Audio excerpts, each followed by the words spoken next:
Ertugrul کو معلوم نہ تھا کہ دونوں لڑنے والے کون ہیں، لیکن اس نے یہی مناسب سمجھا کہ کمزور فریق کی مدد کروں۔ چنانچہ ارطغرل اپنے 444 ہمراہیوں کو لے کر کمزور فریق کی طرف سے زبردست فریق پر ٹوٹ پڑا۔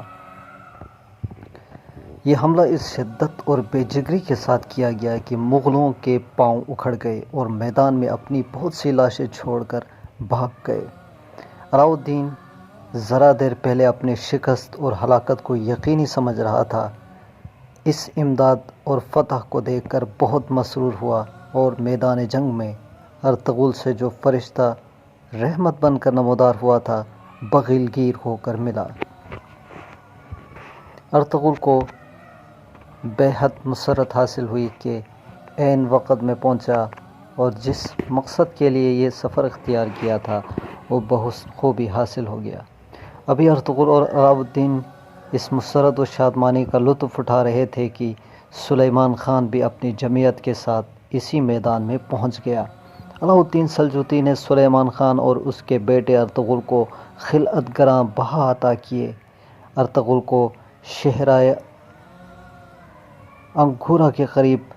جاگیر عطا کی اور سلیمان خان کو اپنی فوج کا سپہ سالار بنایا۔ علاؤ الدین سلجوقی کے فہم و فراست کی داد دینی پڑتی ہے کہ اس نے ارطغرل کو جاگیر عطا کرنے کے لیے بہترین علاقے کا انتخاب کیا۔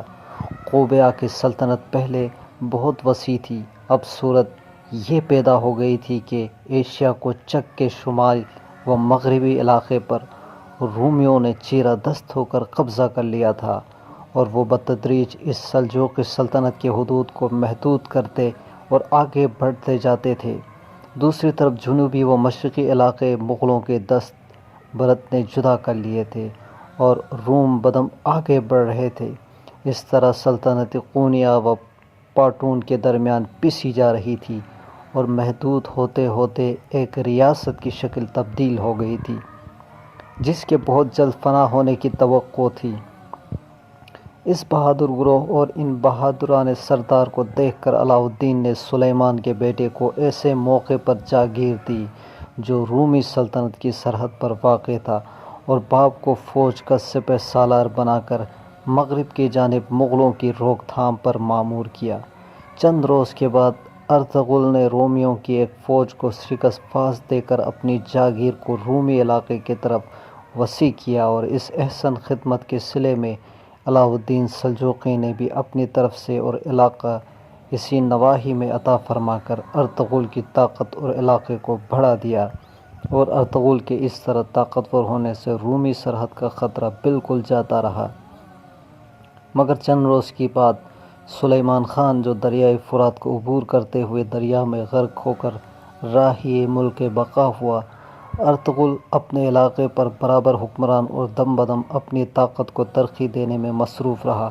چنانچہ ارطغرل عیسائیوں کے ساتھ مسلسل جنگ میں مصروف رہا اور عیسائیوں کے علاقے چھین چھین کر اپنے ملک کو وسیع کر رہا تھا، لہٰذا اس کا اس نواح میں طاقتور ہونا